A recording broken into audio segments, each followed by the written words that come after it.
The rain. Always the rain. Why did it come on a peaceful summer afternoon when the Willowshade sky was clear and the laughter of the girls still echoed across the soft lawns? Not a single forecast, not a single warning sign. In just a moment, gray clouds appeared from nowhere, swallowing the last rays of the sun, then unleashed a deluge. It wasn't just rain, it was a furious roar from the sky, tearing apart the tranquility of the summer camp. The wind shrieked like a wounded beast, howling through the ancient trees, breaking off branches, snapping trunks. Lightning struck, always the lightning first. A greenish-blue flash tore across the night sky, followed by a terrifying thunderclap that exploded right above them, shaking the ground violently. In that instant, the power died. Completely. The bustling dining hall instantly plunged into absolute darkness, with only the faint, flickering light from the incessant lightning flashes through the windows. The faces of the girls around Ivy, their innocent smiles, were now distorted in ultimate fear, twisted and pale. Ivy stood frozen. Her heart pounded wildly, threatening to leap from her chest, a chaotic rhythm in her ribcage. Her eyes strained to pierce through the dim night, searching for some anchor, a sign of safety. And then, in a moment when lightning illuminated the back door of the dining hall, she saw it. Not a swaying tree, not a streak of water or a hallucination born of fear. It was a dark figure, tall and terrifyingly swift, seemingly gliding through the air, utterly clear. A strange silence enveloped its movements. There was no sound of footsteps or splashing through the pouring rain. It grabbed Lori, the timid Lori, who was huddled, trembling by the door, her thin shoulders shaking uncontrollably. Lori had no time to react, no time to understand what was happening, only time to gasp. A scream, Lori's terrifying scream. It was almost completely drowned out by the howling wind and the drumming rain on the roof. But Ivy still heard it. She still saw Lori's eyes wide open, filled with utter despair and panic, as if pleading for help.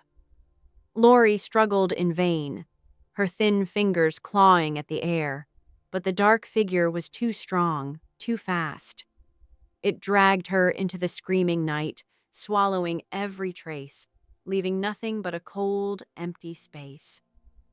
Then the lights flickered back on, weak and unsteady, like the last breath of a dying creature. But Lori was gone. The back door of the dining hall now revealed only a cold, empty space, with rain lashing in fiercely like tears from the sky. Ivy struggled to breathe, her chest aching, her throat dry. Trembling, she spoke, her voice choked, barely able to force out the words. Lori is gone. I saw a dark figure drag her away. Camp Director Marla, the woman the children had always trusted, approached Ivy, placing a hand on her shoulder. Her hand was cold, but her eyes were filled with worry, not for Lori, but a concealed tension, a fear she was desperately trying to suppress. "Calm down, Ivy," she said, her voice reassuring but her eyes avoiding Ivy's gaze, unwilling to confront the truth. The poor girl was too scared. You couldn't see clearly. She must have been swept away by the swift current in her panic. "We'll find her when it's light." She said it was the current. She said Ivy didn't see clearly. But Ivy knew. She had seen. As clear as day in that cold flash of lightning, every single detail. It wasn't the current. It was someone. Someone had taken Lori, deliberately. And Marla's indifference, her hasty, forced explanation, etched a cold feeling, a terrible unease, deeper into Ivy's mind. They are lying. And something far more terrifying, far darker, is happening at this Willowshade. The rain continued to fall, as if trying to wash away some sin. a secret no one wanted Ivy to know. But what she saw, what she felt, would never be washed away.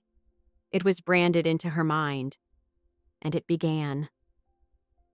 The next morning, Willowshade emerged like a torn painting, a throbbing wound in the heart of the green forest. The rain had subsided, leaving only persistent drizzles pattering on the roofs and leaves, like the sky's unending tears. The air still hung thick with an invisible fear, heavy to the point of suffocation. The sky remained gray, overcast, no ray of sunlight piercing through, as if mourning what had happened. Giant pine trees lay fallen, blocking pathways, their trunks split, branches broken and scattered everywhere, transforming the once familiar camp into a desolate, unrecognizable labyrinth. The usual chirping of birds was silent, replaced only by a chilling stillness, broken by the steady drip of water from the eaves and the faint whistling of the wind through the gaps in the torn tents. The girls were gathered in the dining hall, now cold and damp, the smell of mildew and rotting wood lingering in the air. Everyone's face was haggard, their eyes dark-rimmed from a sleepless night, filled with worry and confusion. Whispers of fear, occasional choked sobs, would rise, then quickly fade into the general silence. Camp Director Marla, looking exhausted with red-rimmed eyes, tried to maintain composure, but Ivy could clearly see the tension gnawing at her, like a worm burrowing from within. She constantly clasped her hands together, her lips pressed tightly. As Marla began the roll call, her voice trembled, trying to call out each name clearly. When she called Katie, a thin, shy blonde girl raised her hand. But on her wrist, it wasn't Katie's identification bracelet, but the one engraved with the name Lori. Ivy flinched, a cold shiver running down her spine. She stared at the bracelet. Lori's identification bracelet, the girl who had mysteriously disappeared, was now on someone else's wrist. Marla visibly startled for a moment. Her eyes darted quickly to Ivy, then she hastily moved on to the next name, as if trying to ignore this suspicious detail. Clumsily, someone had tried to swap them, but wasn't careful enough to avoid detection. Ivy nudged Rachel, who stood beside her. Rachel's sharp eyes had also caught the anomaly. Rachel frowned, her face full of suspicion, her lips pressed tightly. "What is this?" she whispered, her voice low but firm, her gaze fixed on the bracelet. Becca, the timid girl standing on Ivy's other side, her large, round eyes widened as if trying to memorize every tiny detail, every line on the swapped bracelet. The three girls exchanged glances, an unspoken understanding passing between them. Camp Director Marla's explanation that Lori had been swept away by the current was severely undermined. This was no mere accident. Something was wrong. A conspiracy was unfolding right under their noses, and they were slowly being drawn into it. The feeling of being deceived, of being kept in the dark, made Ivy feel angry and more determined than ever. They decided they had to investigate themselves. After the roll call, as the other girls were instructed to gather their personal belongings in confusion and fear, Ivy, Rachel, and Becca secretly slipped into Lori's empty room. The room was cold, damp, and eerily empty, as if its occupant had never existed. Lori's bed was still disheveled, sheets and pillows askew, as if she had hastily left or been dragged away in a struggle. The smell of dampness and a faint hint of Lori's lavender scent still lingered in the air, intensifying the sense of loss. In a corner of the room, under the bed, Ivy discovered a small backpack, left behind, soaking wet. It wasn't a typical camp backpack. It had no playful stickers or signs of a fun trip. It looked old and unusually heavy. Inside, instead of clothes or personal items, was a stack of aerial photographs of Willowshade Camp. The photos were sharply printed in color, high quality, taken from various angles, looking down on the entire camp. Buildings, pathways, and even hidden areas like the storage shed, the river behind the camp, were marked with strange symbols and detailed coordinates, as if this were a strategic map. Rachel took the stack of photos, quickly flipping through each one. Her face gradually changed, from suspicion to horror, then to a cold, determined expression. "No way," she murmured, her voice filled with disbelief, but her eyes were sharp as knives. These photos, they were taken from an angle impossible for a regular civilian plane. They're too detailed, too focused on every nook and cranny of the camp. And look, they seem to have been taken before the storm even hit. She pointed to a photo where the sky was still clear, not a cloud in sight, and the tents were still intact. "Someone has been watching us for a very long time." Ivy and Becca looked at each other, fear rising in their hearts, a cold shiver running down their spines. Willowshade Camp was not just isolated by the storm. It had been watched, systematically monitored from above, even before the storm struck. Someone knew everything in advance. Someone had a plan. And Lori, perhaps, was just a part of that plan. A pawn moved on a much larger chessboard. The feeling of being controlled, of being watched without knowing, made them feel small and helpless, but it also urged them to uncover the truth. The feeling of being watched, of being turned into puppets on an invisible chessboard, enveloped Ivy, Rachel, and Becca. The chillingly detailed aerial photographs were irrefutable proof of an unseen eye constantly following them. Every rustle of leaves, every swaying shadow of a tree in the wind made them jump. They knew they couldn't trust anyone here, not even the seemingly harmless teachers. Every step, every whispered word could be monitored. Fear seeped into every breath, every beat of their hearts. But it also spurred them to find the truth, to discover who was behind all these horrors and why they were targets. While organizing Lori's personal belongings at the teacher's request, a purely formal task, meant to create an illusion of normalcy amidst the chaos, but a precious opportunity for the three girls to continue searching for clues. Becca, with her extraordinary photographic memory, suddenly froze. She was helping another girl put away clothes. Becca's wide eyes fixed on a tiny detail on that girl's wrist.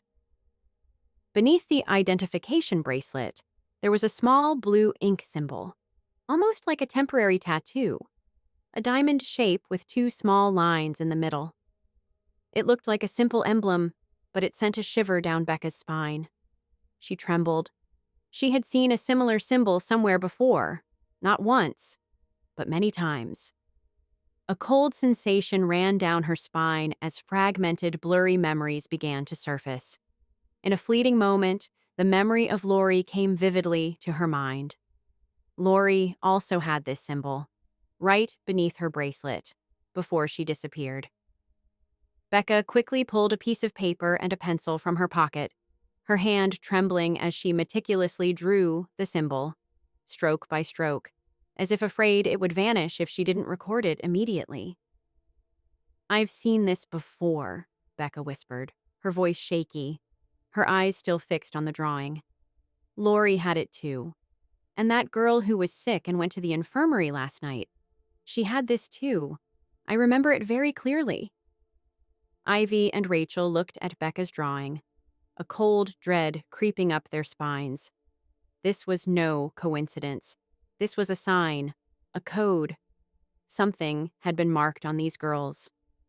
Determined to delve deeper, Ivy and Rachel decided to risk breaking into Camp Director Marla's office once more. The room was now shrouded in an eerie silence, devoid of its usual bustling activity. Only the faint patter of rain outside the window and the soft whistle of wind through the door crack could be heard. The two girls moved cautiously, step by step, their ears straining for the slightest sound.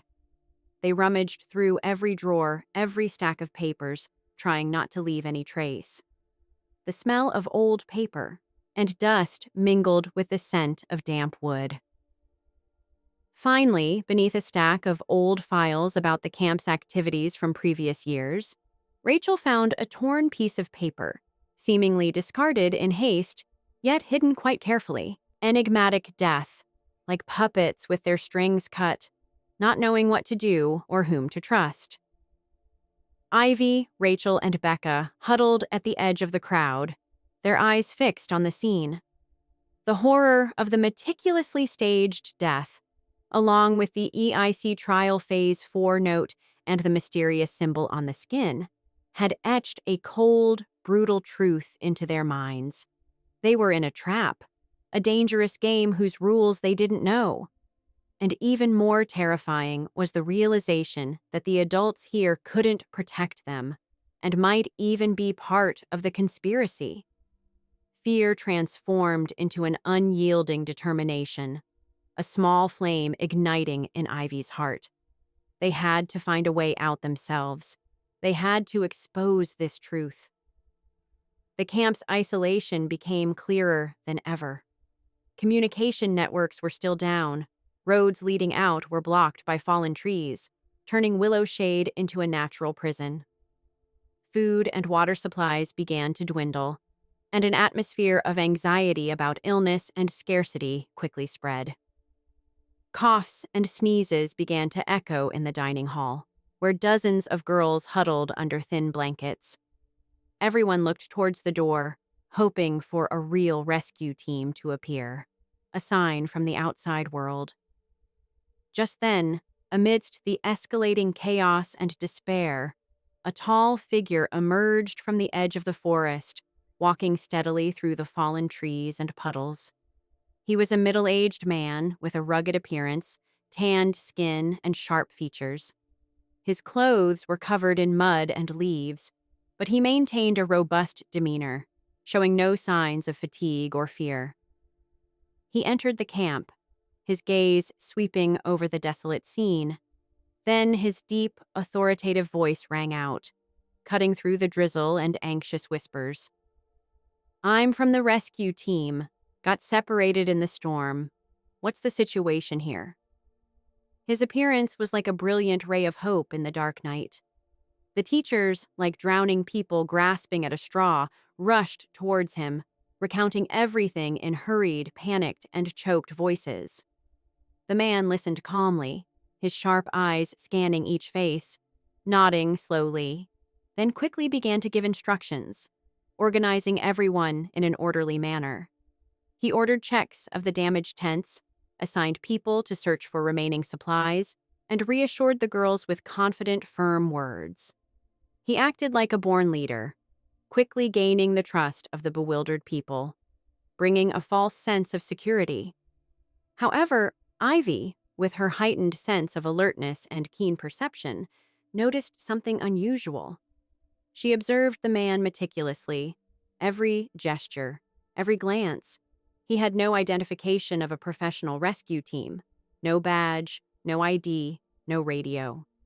His clothes, though muddy, showed no signs of having truly battled the fierce wilderness like someone lost in a storm. And most suspiciously, no other rescue team was seen following him. No vehicle sounds, no communication signals from outside. He appeared too perfectly timed, too flawless, as if orchestrated. Rachel also felt something was wrong. She narrowed her eyes at the man, a vague sense of familiarity rising within her, like a buried memory trying to resurface.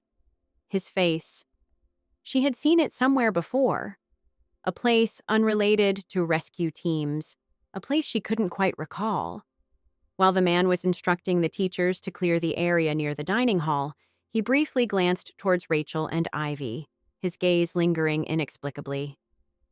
"You girls seem to have had a difficult night," he said, his tone seemingly sympathetic, but his eyes lingered a little longer on Laurie's backpack that Rachel was holding. "The storage shed behind the camp is probably still intact.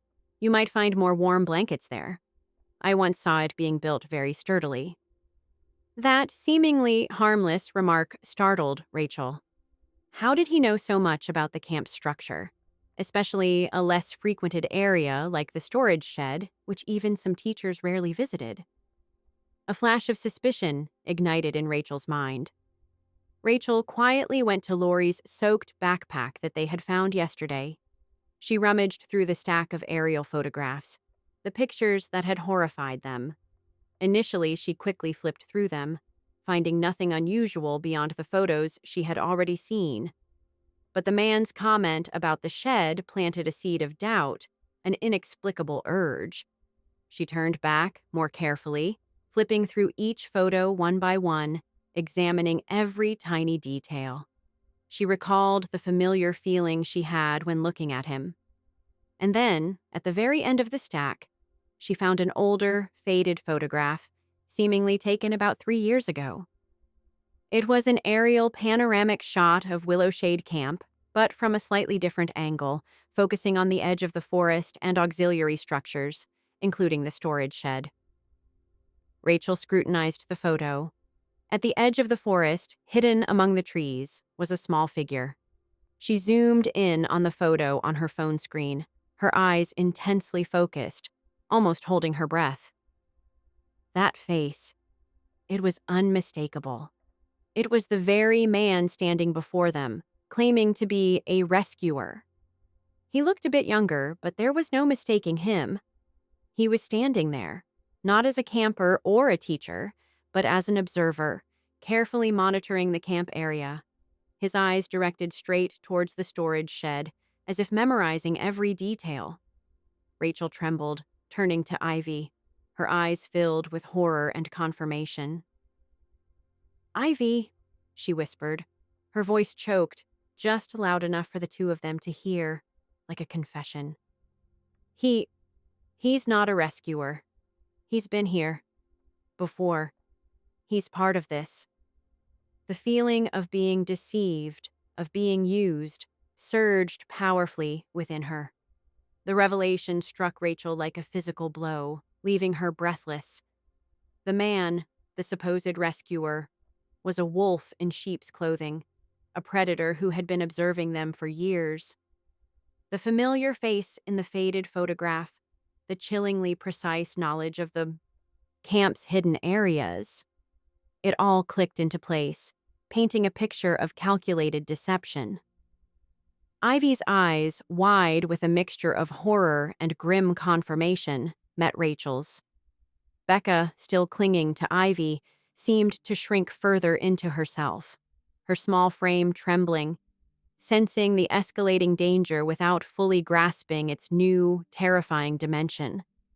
The false sense of security the man had brought shattered, replaced by a cold, sharp dread that pierced through the damp air of the dining hall.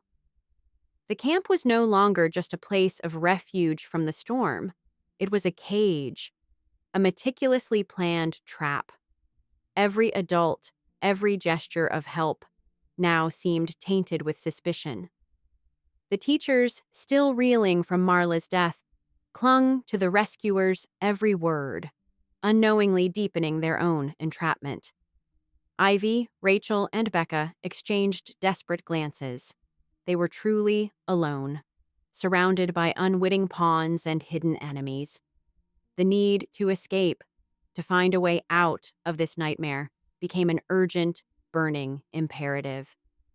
As the day wore on, the rain, though lighter, continued its relentless drumming, mirroring the frantic beat of their hearts. The rescuer moved with unnerving efficiency, his calm demeanor a stark contrast to the growing despair of the campers. He directed efforts to restore some semblance of order, but his eyes, Ivy noticed, constantly swept over the girls, lingering on some, dismissing others, as if making silent evaluations. He even approached them once, offering a reassuring smile that sent shivers down Ivy's spine. "You three are remarkably resilient," he commented, his voice smooth, "especially after such a night." His gaze lingered on Becca for a moment too long, a glint of something unreadable in his eyes, before he moved on. That night, the power flickered more violently than ever in the dining hall, plunging them into darkness repeatedly. The emergency generator struggled, groaning under the strain. During one such prolonged blackout, while the teachers scrambled to fix the issue near the kitchen's fuse box, Ivy, driven by an inexplicable instinct, felt a draft. A cold, metallic scent, subtly different from the damp wood and mildew, drifted from beneath an old, rarely used wooden pantry in the corner of the kitchen. Curiosity, mingled with a desperate hope for a hidden exit, compelled her. She quietly nudged Rachel and Becca. "Over here," she whispered, pointing. Together, they cautiously approached the pantry. It was heavy, filled with dusty, unused supplies. With a concerted effort, they managed to push it aside. What lay beneath was not the usual wooden floorboards, but a small, rectangular metal hatch, almost perfectly camouflaged. It had a rusted, almost invisible latch. Ivy's fingers trembled as she found the latch, and, with a soft click, it opened. A gust of cold, stale air, carrying a faint, clinical odor, rose from the darkness below. A narrow, rickety ladder descended into an abyss of shadows. Fear clawed at their throats, but the desperate need for answers, for escape, pushed them forward. Rachel, ever the most daring, took the lead, her small flashlight beam cutting through the gloom. Ivy followed, her heart pounding against her ribs, and Becca, pale and trembling, clung to Ivy's shirt, her eyes wide with apprehension. The air grew colder, heavier as they descended. The ladder led them into a hidden bunker, far beneath the camp. It was not a storage cellar, but a sophisticated, dimly lit control room. Rows of blinking lights, humming machines, and large screens filled the space. On one screen, a digital map of Willowshade Camp glowed, showing dozens of small, colored dots, each representing a camper, moving in real time. Next to it, other screens displayed fluctuating heart rates, body temperatures, and infrared images of various areas within the camp, even inside the cabins. On a central console, Ivy found a stack of clipboards. Her hands shook as she picked up the top one. It was a detailed report, filled with complex medical jargon and psychological evaluations. And then she saw it. A list of names. Her breath hitched. There, among dozens of others, were the names Rachel and Becca, each meticulously listed with their vital signs, behavioral patterns, and a chilling designation. Subject 007, high potential, and Subject 012, high recall aptitude. Both names were marked with large, ominous red X's. Lori's name was also there, with an even larger, darker X, and the terrifying words, Subject 003, terminated, observation complete. The truth crashed down on them, colder and harsher than the storm. Willowshade was not a camp. It was a laboratory, and they were not campers. They were experiments. The cold, clinical truth of the bunker enveloped them, suffocating their last vestiges of innocence. Willowshade, the idyllic summer camp, was a meticulously crafted facade, a stage for a terrifying experiment. The names on the clipboards, the real-time tracking on the screens, it was all undeniable. They were not just campers, they were subjects. And Lori, the missing girl, was merely terminated. The word echoed in Ivy's mind, a chilling premonition of their own potential fate. Rachel's face was a mask of grim determination, her jaw clenched, while Becca, overwhelmed by the sheer horror, had sunk to the floor, her small body trembling uncontrollably, her eyes wide and unfocused. "We need to understand this," Ivy whispered, her voice barely audible above the low hum of the machines. a desperate plea for clarity in the face of utter chaos. Her hands, still shaking, reached for the central console, her fingers hovering over the glowing keys. The screens flickered, displaying more data, more chilling insights into the operation. They found files upon files, meticulously organized reports, and encrypted communications, all detailing the insidious nature of the organization.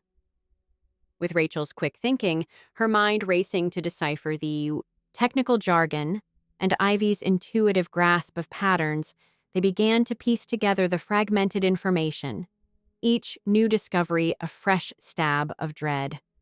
The acronym EIC, which they had first seen on Marla's discarded note, now revealed its full, terrifying meaning. Evolutionary Intelligence Consortium. It was a vast, clandestine organization, operating beyond the reach of conventional law and ethics, shrouded in layers of secrecy.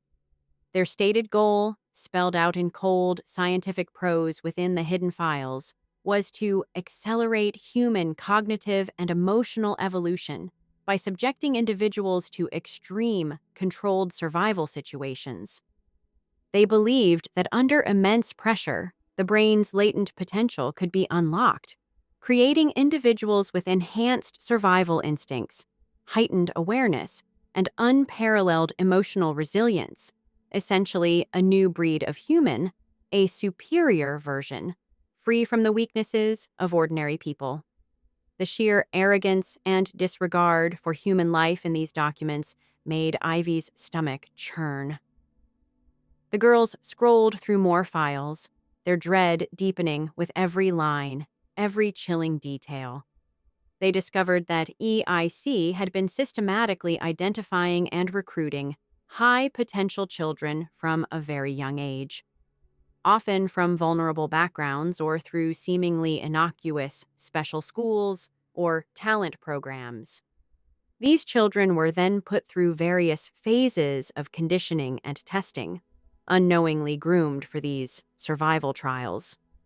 Willowshade, with its fabricated storm and orchestrated accidents, was merely Phase 4, a real-world stress test designed to evaluate the subject's final capabilities under extreme, life-threatening conditions.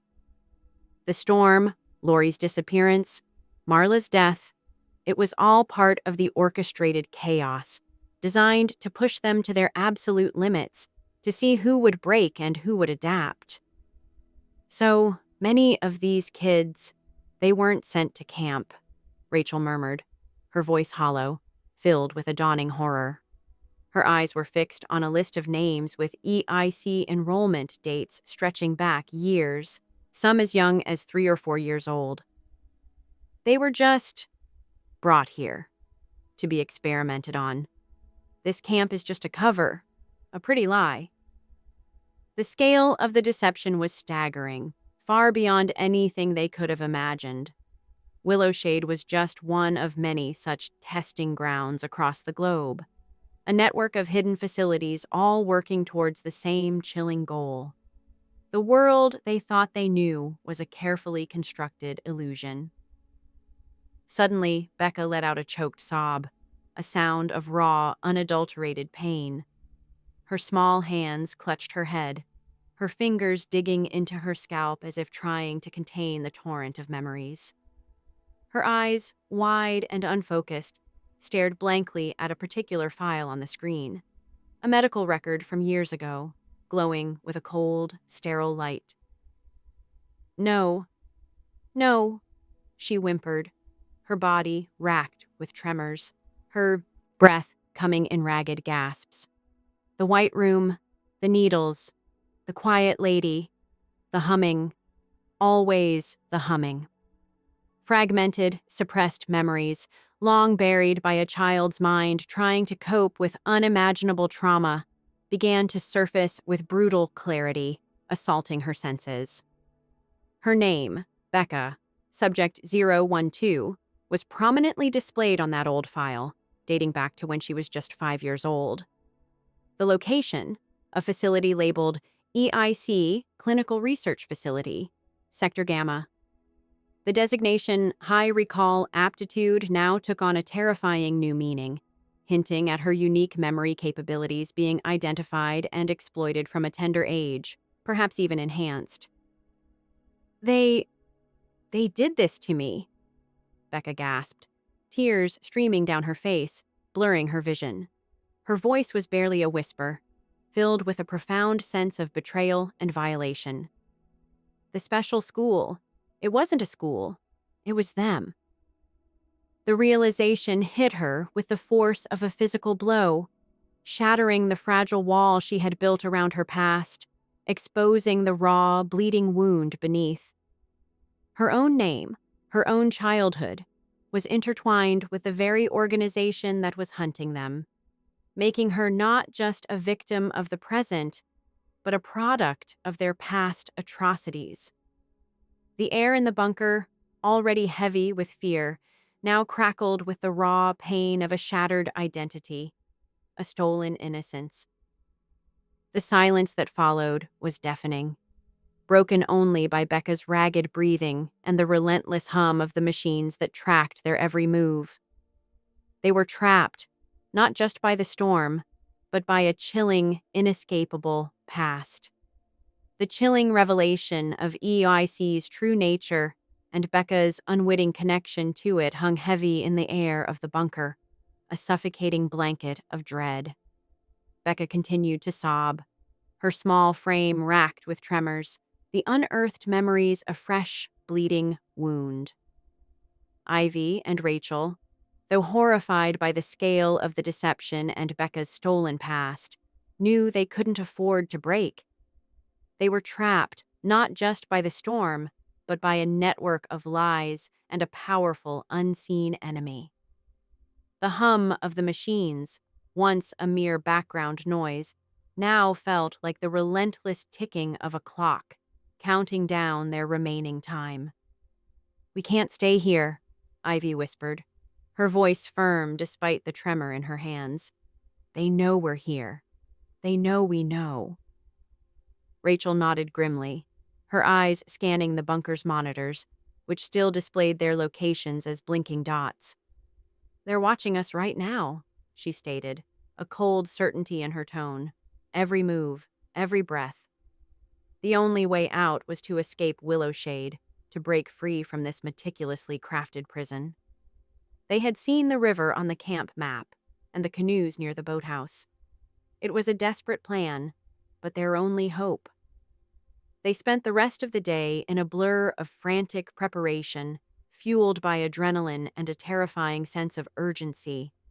They gathered what little supplies they could find: a few energy bars, a first aid kit from the infirmary, and a tattered map of the surrounding forest from the camp office.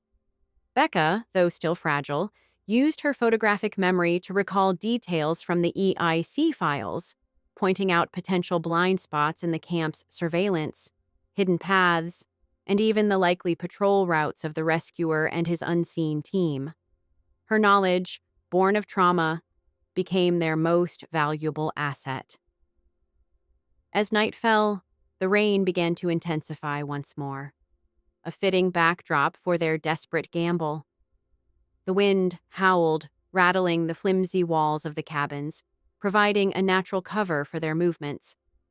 Under the cloak of darkness and the deafening roar of the storm, the three girls slipped out of the dining hall, their hearts pounding in unison. They moved like shadows, darting between fallen trees and overturned tents, their breath misting in the cold air. Every rustle, every creak of wood sent a jolt of fear through them. They reached the boathouse, a dilapidated structure near the riverbank, its wooden planks groaning under the weight of the storm. Inside, a few small canoes lay overturned. They quickly righted one, pushing it towards the water. The river, swollen by the incessant rain, raged like a wild beast, its dark currents churning violently. It was a dangerous crossing, but staying was a death sentence.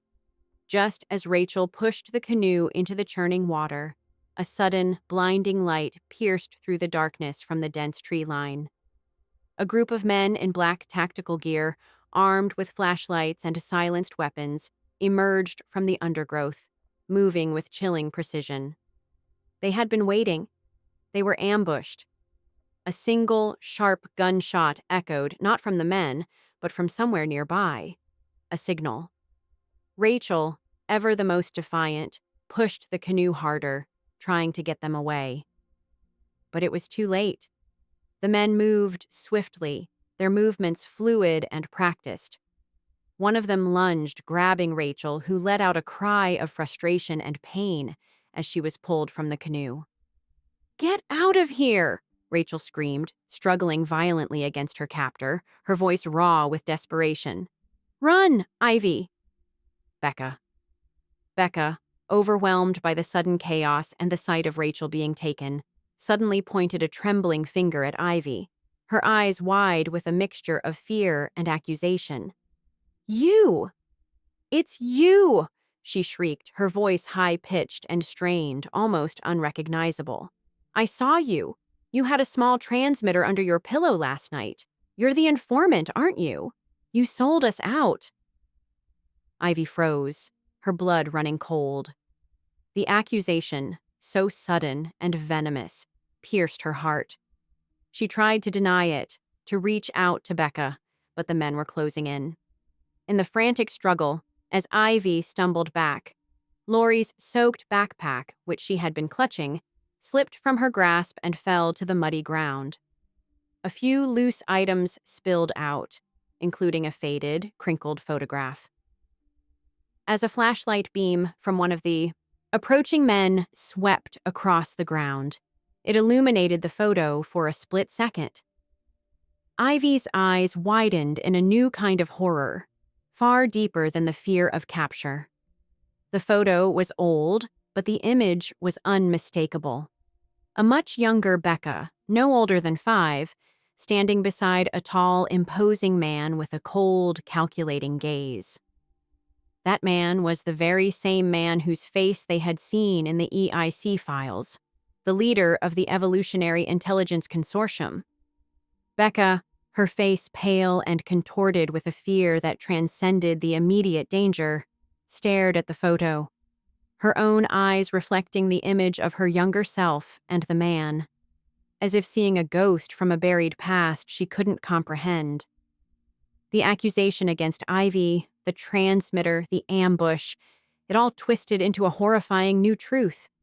The chilling image of Becca, a child of 5, standing beside the cold, imposing leader of the EIC, burned into Ivy's mind. The accusation, the ambush, Rachel's capture, it all coalesced into a horrifying new truth that twisted their reality. Ivy, reeling from the shock, barely managed to evade the men in black, her instincts screaming at her to run, to survive. She vanished into the dense, rain-soaked undergrowth, the sounds of the struggle and Rachel's desperate cries fading behind her. The forest, once a place of fear, now became her only sanctuary, a silent witness to the unfolding nightmare. Hours later, battered and soaked to the bone, Ivy found a dilapidated, abandoned cabin deeper in the woods, a forgotten relic of an older camp. She collapsed inside, her body aching, her mind racing. The image of Becca's terrified, accusing face haunted her. Was it a trick? Was Becca truly a part of this? The thought was unbearable, yet the evidence was chilling. Just as despair threatened to consume her, a faint rustle at the cabin door jolted her. Her heart leaped, ready to flee. But it wasn't the men in black. It was Rachel. Her clothes were torn, her face bruised and streaked with mud, but her eyes, though weary, burned with an unyielding fire. She stumbled in, collapsing beside Ivy. They let me go," Rachel rasped, her voice hoarse, a bitter laugh escaping her lips. "They said I failed to demonstrate sufficient survival potential under extreme duress. Said I was too emotional, too defiant, a failure for their little experiment." Her words dripped with sarcasm, But the underlying pain was evident.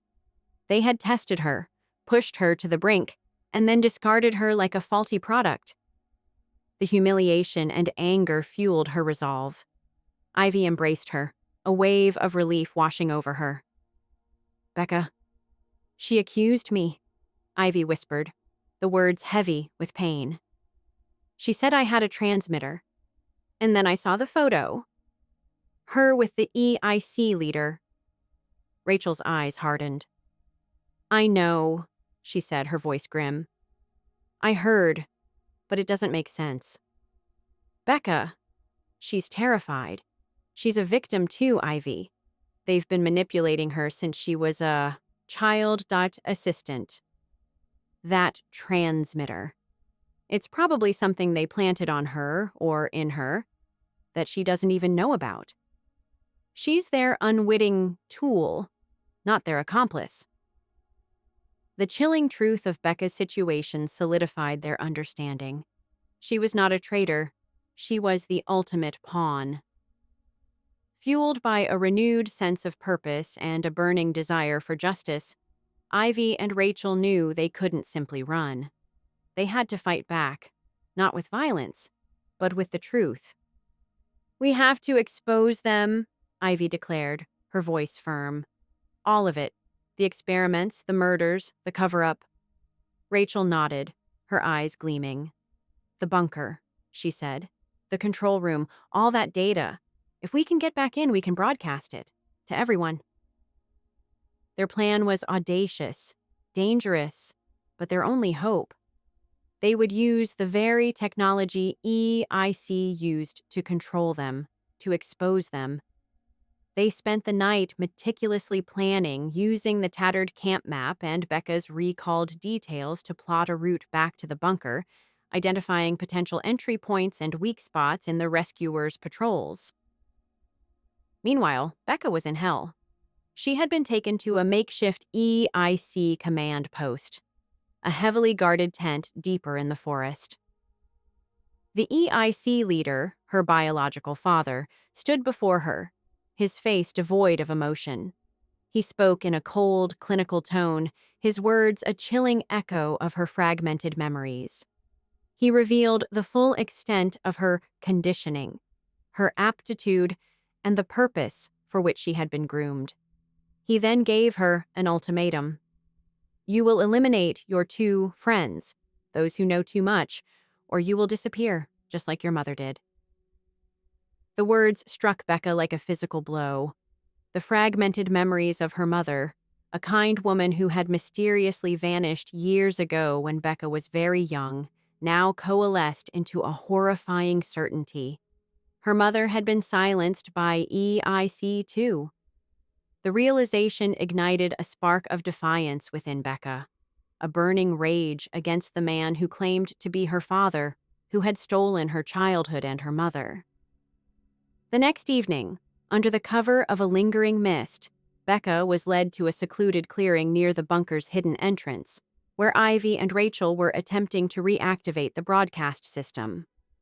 An EIC supervisor, a stern-faced man with a silenced pistol, stood beside her, his hand on her shoulder, guiding her. Ivy and Rachel emerged from the shadows, their faces grim, ready for a confrontation. "Do it, Subject 012, the supervisor commanded, his voice a low growl pushing the pistol into Becca's trembling hand. "Prove your loyalty. Prove your evolution." He smirked, confident in her obedience. Becca's small body was racked with an internal struggle. The faces of Ivy and Rachel, bruised but defiant, flashed before her eyes.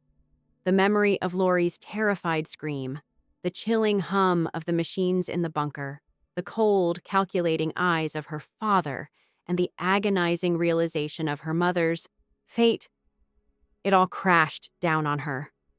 Her hand, clutching the pistol, trembled violently. Tears streamed down her face, blurring her vision. But her eyes, though filled with pain, hardened with a newfound resolve. In a split second, a decision was made. A decision born not of fear or conditioning, but of an awakened conscience, and an unbreakable bond of friendship. Becca, with a guttural cry of anguish and defiance, spun around. The pistol, meant for her friends, now pointed directly at the EIC supervisor. A single sharp gunshot ripped through the misty air, echoing through the silent forest. The supervisor crumpled to the ground, a look of utter shock frozen on his face. Becca stood there, shaking, the pistol falling from her numb fingers, her face a mask of raw emotion, pain, fear, but also a profound, desperate triumph. The single, sharp gunshot ripped through the misty air, a deafening crack that shattered the pre-dawn silence. The EIC supervisor crumpled to the ground, his eyes wide with a final, disbelieving shock. Becca stood there, a small, trembling figure bathed in the dim, ethereal glow of the mist, the pistol falling from her numb fingers onto the damp earth. Her face was a mask of raw emotion. Pain, fear, but also a profound, desperate triumph. A fleeting moment of defiant freedom. Ivy and Rachel, who had emerged from the shadows, stared, their hearts pounding not just from the adrenaline but from the sheer, overwhelming awe of Becca's impossible choice. "Becca!" Ivy gasped, rushing forward, her voice choked with a mixture of horror and admiration. Rachel, equally stunned, quickly moved to secure the supervisor's weapon, her mind already racing. There was no time for emotional processing. Becca's act had bought them a precious, fleeting window of opportunity. The hum of the bunker's control room, now just a few yards away, seemed to call to them with a renewed urgency. "The broadcast!" "Now!" Rachel urged, pulling Ivy towards the hidden entrance. Becca, though still shaking violently, nodded, her eyes fixed on the bunker. Her sacrifice had to mean something. They scrambled down into the cold, sterile control room, the air still thick with the scent of ozone and fear. Ivy's fingers, guided by adrenaline, flew across the console, inputting the commands they had meticulously planned.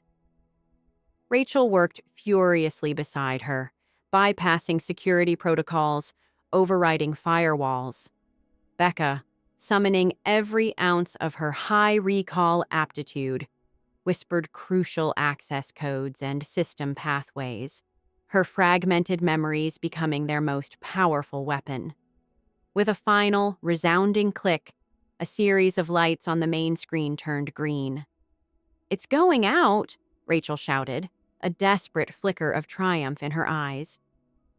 Gigabytes of encrypted data, detailed reports of EIC's experiments, lists of subjects and their phases, chilling psychological profiles, evidence of Laurie's termination and the true nature of Marla's death, surged through the airwaves, bypassing EIC's local jamming signals, seeking open channels, spreading like wildfire across hidden networks. They had unleashed the truth, a digital tsunami aimed at the very heart of the Shadow Organization. But their moment of triumph was brutally short-lived.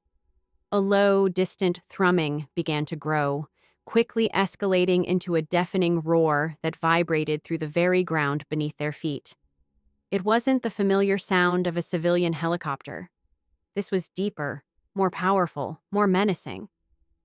Ivy rushed to the bunker's small, reinforced periscope, peering out. Her blood ran cold. Through the lingering mist, she saw them. Not one, but 3 sleek, black military helicopters, devoid of any visible insignia, descending rapidly from the overcast sky. They were not search and rescue.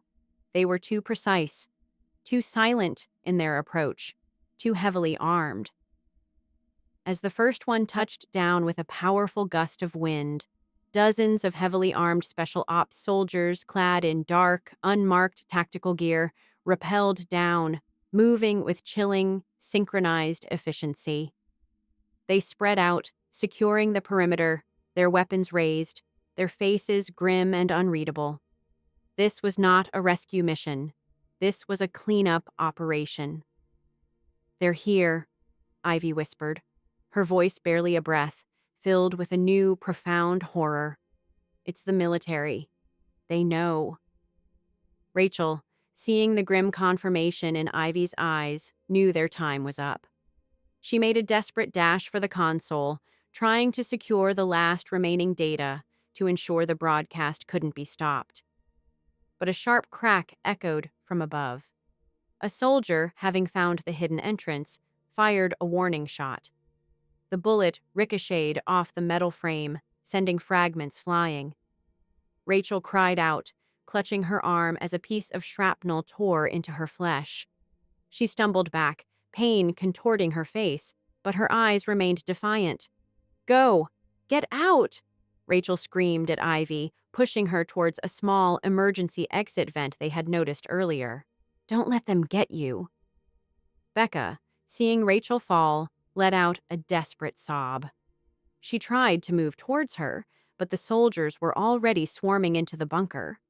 One of them, moving with brutal efficiency, grabbed Becca, twisting her arm behind her back. Becca screamed, tears streaming down her face, but her struggles were futile against the soldier's iron grip. She looked at Ivy one last time, her eyes pleading, a silent message of sacrifice and despair. Ivy hesitated for a split second, torn between loyalty and survival. The sounds of struggle, Rachel's pained gasps, Becca's cries, they tore at her. But her instincts, honed by days of terror, screamed louder. She was the last one. She had to survive. She had to bear witness. With a final, agonizing glance at her friends, Ivy squeezed through the narrow vent, her body scraping against the cold metal, and disappeared into the labyrinthine tunnels beneath the camp. From her hidden vantage point, deep within the damp, dark tunnels, Ivy could hear the muffled sounds of the cleanup operation above. The systematic destruction of equipment, the terse commands of the soldiers, the chilling silence that followed. She knew Rachel was injured, Becca was captured, and the military, the very force meant to protect, was complicit. They weren't there to save. They were there to erase. 2 years later. The world had moved on, burying the horrors of Willowshade beneath a relentless tide of new headlines and manufactured distractions. The official narrative, meticulously crafted by the very forces that had orchestrated the nightmare, painted a picture of a tragic natural disaster. A freak storm, a remote camp, a few unfortunate souls lost to the raging currents. Lori and Marla were listed as victims of the storm, their deaths explained away by the chaos. Rachel and Becca, along with others, were simply missing persons, their cases eventually fading from public memory, filed away as unsolved disappearances. The truth, a monstrous, sprawling conspiracy, lay buried deep beneath layers of lies and silence, guarded by the complicit hands of power. Ivy, the sole survivor, lived a life shrouded in shadows, a ghost in her own existence. She had changed her identity countless times, moving from town to town, always on the periphery, always vigilant.